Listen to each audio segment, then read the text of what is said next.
Deputy Leader of Reform UK, Richard Tice, with me with his headset in. Very quickly, Kate in Warwickshire. Two sexes, baby steps, but great sense. I agree with that. Phil in Basingstoke, listen to this. Got home from a long and stressful day at work and have been totally rejuvenated by Trump's speech. I would hope that Starmer and his cronies get the message that this is the fighting talk so desperately needed over here. Starmer will do what he always does, though, doubling down and carrying on with his disastrous agenda and trying to distance himself from Donald's rhetoric. If I could move to the States tomorrow, I would go there in a minute. Fran from Sussex. I switched to the BBC at 6 p.m. to see what they were saying, and it's not celebratory at all. It's actually quite dour. Oh, the BBC is very dour, but actually, I'm just going to put a marker down. The Labour government know that they've got to change their tone, and just today in the chamber, the Foreign Secretary, David Lammy, he actually was all of a sudden rather effusive about President Trump. And you think, hello, let's just remember what he said a few years ago.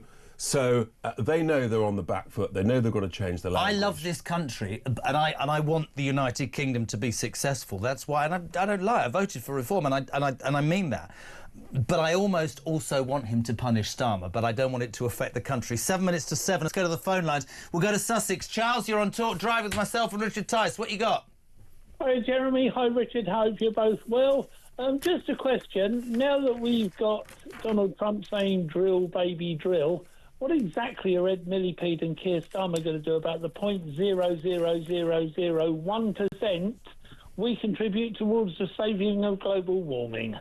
Richard Tice? Sadly, Charles, they're going to continue with their fingers in their ears and play deaf and continue this ludicrous just sort of rush towards making us ever more exposed. We've got the most expensive electricity in the world. That's directly linked to the increase in renewables. We nearly ran out of electricity a couple of weeks back. Yeah. And it's insane. But the simple reality is scrap net zero, you get lower bills, lower cost of living. And that is the way to making everybody better off. But this lot, they won't change anything until we hoof them out. It's true. Thank you, Charles. Let's go to Brighton. Dale, you're on Talk Drive. Richard Tice and myself. What you got? Oh, hi Jeremy, hi Richard. Yeah, no, I'm a fully paid up reform member. I actually phoned up, didn't think I'd actually get through really, but I think I know the reason why Keir Starmer didn't go. It's because he had to spend more time on his backside than what Kamala Harris and Joe Biden did. Because it seemed like every minute Trump was saying something that everyone got up and gave a standing ovation. And what was really brilliant, if you haven't watched this on YouTube, try and catch it tonight. I promise you.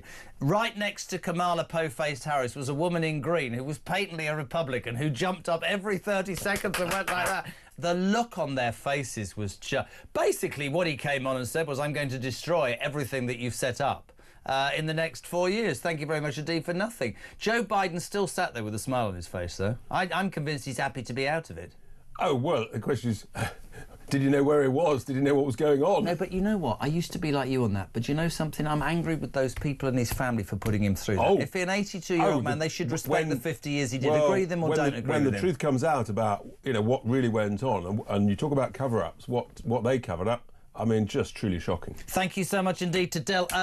Ready? This is from Jay in Coventry. Voice note, go. Viva la Trump. Everyone's saying how different today is compared to last time he was in. But remember, last time he didn't expect to win. He done it as a joke. This year, he means business.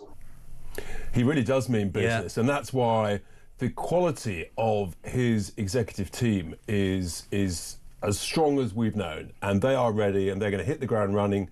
He's got a whole bunch of executive orders ready to roll. It's truly remarkable. You're an elected politician in this country. I want to ask you something that nobody's been able to answer me today. So we saw last week his cabinet. We saw Hesketh, who was up for Defence Secretary, the other guy whose name... We saw them being interviewed, didn't we, by the Senate to verify whether they got the jobs. Then we heard nothing. Today, presumably, if you start as president, you can't start without a cabinet. Have they all been verified? Are we waiting? What happens? Do you know the answer to that? To be confirmed, some still has to wait for their confirmation hearings.